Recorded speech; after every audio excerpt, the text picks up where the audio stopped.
Welcome. What is going on? I hope that you are well. Thank you for stopping by, fellow fans of Clash of Clans. That's right. It is the end of the month and time to reveal the next hero skin for next month's Gold Pass. That is right. It is going to be the Clockwork Barbarian King for May 2020. We get our first look at him. And, all right. So, I don't know. I'm going to let you guys decide what you think. Obviously, maybe some Lego and Minecraft players are going to be super excited about this guy. He feels, I don't know, slightly different to me than the Warden. The Warden feels more steampunk, and he feels more Lego or Minecraft. I'm undecided on him, and I'm trying not to pass judgment because I'm not an artist myself, and I definitely could not have come up with anything better or drawn anything better. So that is what it is going to be. Next month's Gold Pass is the Clockwork Barbarian King, and we'll see. Apparently there is a set of 3. If you look back to the picture when the Warden was revealed, there were 2 question marks behind him, so I would imagine we will see a 3rd, and this will be a complete set, barring the Royal Champion RIP. I guess she's not going to get a skin for a while. Anyway, okay, so let's talk about the most amazing, awesome, easy to learn, easy to win with attack in Legend League at Town Hall 13, and my quest back to Legend League, because unfortunately, even though I did say I retire from officially pushing trophies, like trying to get really high, I did let myself drop out of Legend League, and God forbid we let that happen, because I'd hate to not be able to get any more of those worthless Legend League trophies at the end of each season. But you never know. I am going to continue to pick them up here and there just because they probably, hopefully, will do something with them someday. That is my hope, and I will continue that campaign until it happens. Also, another campaign I am continuing, and that is to get you guys to join me playing World War II. Have you guys tried this game yet? If you haven't, you got to give it a chance. You check my Twitter feed, check anybody that has played this game, and you'll be shocked to hear the reactions. Everybody loves this game. They think, yes, maybe it looks like a ripoff of another game that they've seen in the past, but after you've played it for at least 5 minutes, I promise you, you will be sold on this game. The link is in the description, and I also have some contests going on as well, so make sure you check my live streams for that. Also, okay, so where were we? Oh, yeah, okay, so this attack, it's easy, it's straightforward, and I tell you what, we're going to show so many of these attacks in today's episode that there's no way you're not a pro at this by the time we get through. If you've got the patience to hang out, to blizzle frisk the episode like a true Galadon member should, then you will see that it's relatively simple. And now, there are ring bases that cause headaches, but I get through those as well. Okay, maybe not every single time, but today you are watching what ended up being a non-stop 3-star run through Titan to get back to Legend League. So once I realized, hey, oops, I had gotten down to Titan 1 and I wanted to get back up to 5,000 trophies, we started training this exact army. We'll show it on the screen so that you guys can get it. There it is. We'll see it again right here. And okay, so here we go. I kind of call this Gala-YOLO hybrid because, as you can see, I'm not great at predicting where the Archer Queen is going to go. I often get it wrong. And the great thing about this attack is you can get it wrong and still unscrew things up. So freezing the single target Inferno, generally you'll see that the fundamental is just throw in the Archer Queen, and this is the difference between me and a pro player. You throw in the Archer Queen and then you just let her decide where she's going to go. Now I realize that you're looking at a Town Hall 12, okay? There is that. But hey, this was live, this was in Titan League, and you'll see that the fundamental is the same. I'm really going here not to show you me killing a maxed out base, although that does come in a couple of minutes. I'm going to show you the idea of trying to get a funnel together. So you see the Barb King decided he's going to go in and clear that other side. The Archer Queen has come around here on the left. More wall breakers. Yes, I bring a ton because I fail so frequently with them. And then there you go. Natural little funnel going right there, getting those Hog Riders and, of course, the Miners first, so that the Miners get to the Town Hall, activate it, and then the Hog Riders will team up and help out getting the Town Hall out of the way. So Easy peasy, right? There come the Hog Riders out of the Siege Machine. They ideally will join the rest of the crew, and together they wipe out the remainder of the base. But Galadon, this is so easy, you say. Well, you know what? Speaking of easy, did you know that... Okay, fine. I'm not going to push it. Okay, well, it's up on the screen already, so it's too late to take it down. I mean, I'm not that good of a video editor. So yeah. Code Galadon, don't forget. Honestly, though, you guys, it's funding tons of Gold Pass giveaways, the world's largest collection of Clash, swag, and memorabilia. I'm going to reveal it on the channel soon, and I'm also going to be giving most of it away, to be honest with you guys. Okay, so let's move on to another. This is a live attack against, this time, hey, what do you know, a Town Hall 13 with well-manicured bushes there around the outside and some obstacles. Everybody, man, why would you use your shovels on... Okay, I'm not even going to go down that road. Okay, you guys know my opinion of shovels. But let's take a look at this base and decide how we want to try to dissect it, to take it apart and get the value with the hybrid attack. So generally, I just YOLO, go after the Town Hall as if this were like a war attack or a CWL attack. Now, obviously, you could go after the Eagle primarily, but here I'm just saying, you know, let's pretend that we need to go for at least the safe 2-star. There you saw. That's right. That was about a half a dozen wall breaker fails. And there we go. Okay, so the first 3 failed. The next 3 got in. And perfect timing, the Archer Queen is on the Town Hall. So now we know that we're going to pick up at least the 1-star. Now we start to think about where we want to send in this funnel.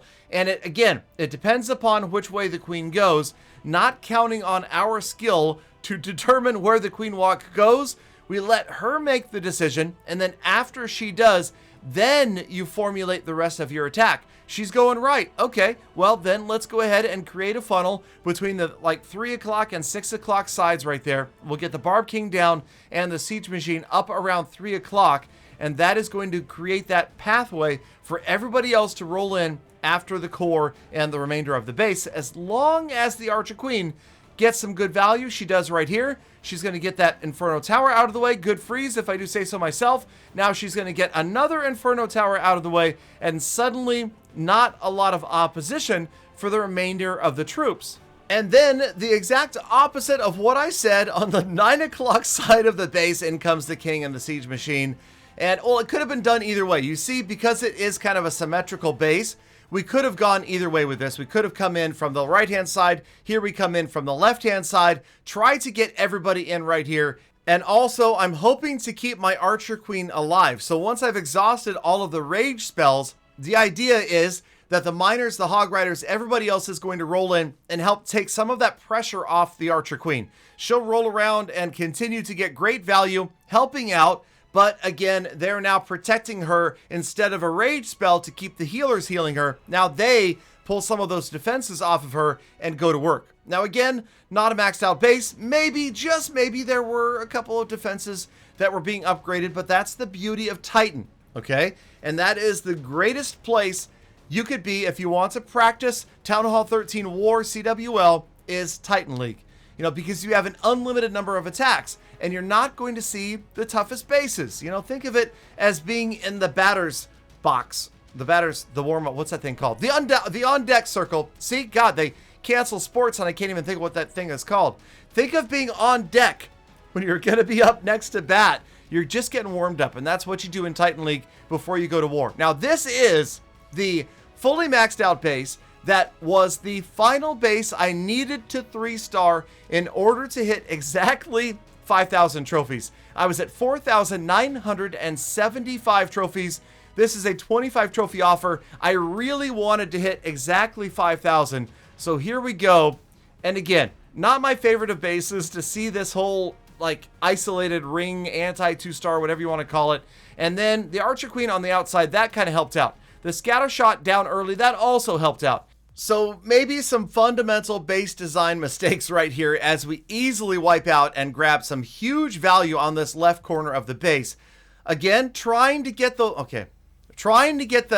finally getting the wall breakers through a wall there. It only took 9.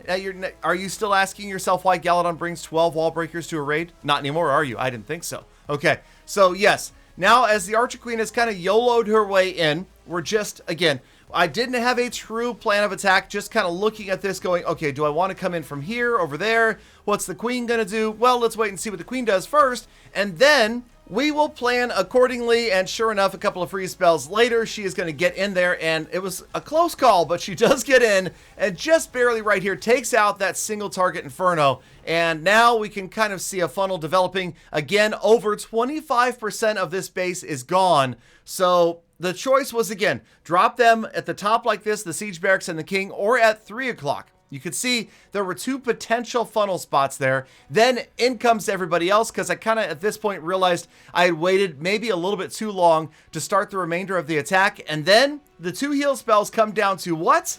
STAP, spell, timing, and placement. Just making sure that you time them, get that Warden ability off for the Town Hall a little bit early. Was it well timed? Was it well? And oh, well, I think they probably avoided it anyway, so it didn't really matter as much. And then the last heal spell is down. The Hog Riders out of the Siege Barracks have rejoined the rest of the attack, and that is huge right there. When you get them to come in together, that's the, just like, oh man. And I admit, it's kind of YOLO for me. It's not like I planned that. It just sort of happened. Archer Queen, again, because the attack started early enough, she was able to maintain through the rest of the raid, and she is a huge value right here because she got probably 40% of this base was destroyed by the Archer Queen. And sure enough, we had plenty of time left, about 30 seconds remaining on the clock as we get this cleared up. Remember, Hog Riders are super quick. The Royal Champion, the Archer Queen, if they're alive late, they are going to be massively valuable and get through a ton of buildings just like you saw. So here we go, 25 trophies, gets us back to exactly 5,000 and the relatively useless Legend League. But get this, watch this. This is going to be cool. You ready? This will be my first ever perfect Legend League day. Every single Legend League attack in this day of Legend League was a 3-star. Right? Right? You ready for this? I'm going to show you the ends of these attacks because maybe they weren't the toughest of bases that we saw at the beginning, right at 5,000. But there was the first triple. Here comes the second triple. That's right. That's right. Ring bases. I got you. No problem. Goes down with the count. And then check this one out. This is the final attack of the day. Here it is for a perfect... Okay, so there were only 3 attacks because it was a short day. But it was still perfect, okay? Technically... Oh, so it was a Town Hall 11 in Legend League. And I should... It doesn't matter. It was still a perfect Legend League day. That is right. And we are going to miraculously 3-star the Town Hall 11 and pick up the victory. But like I said, my suggestion is still that we need to see a Legend League shop where players can actually spend these Legend League trophies, and I suggest that you join me in this campaign to try to get the Clash of Clans team to add something like this. Now, I'm not expecting anything spectacular like, you know, anything that would boost your heroes or even a skin. I just want like a couple of statues. Cool statues, maybe a series of Hog Rider statues that could be purchased with Legend League trophies, and that's it. I feel like that is not a big investment of time for the Clash of Clans team, but could be a big payoff because it would finally give players a reason to attack in Legend League other than for what? I mean, you can't even brag in Global anymore. You can't hang out with your Legend League badge and feel all tough. So it is truly pointless. It's frustrating. Come on, you guys, let me know down in the comments what you think of the Legend League shop idea, what you think of this new Clockwork Barbarian King skin. In the meantime, you have made it to the Blitzelfrist of the episode. That means you're the true Gala fam. I love, think about, appreciate every single one of you every single day. So stay inside, wash your hands, be safe, be kind to people, animals, and play. I'll see you back here again tomorrow for more full attacks.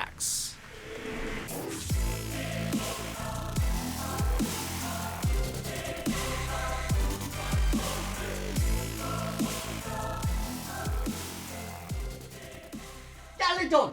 Galadon! Why do I feel the sudden urge to play Minecraft?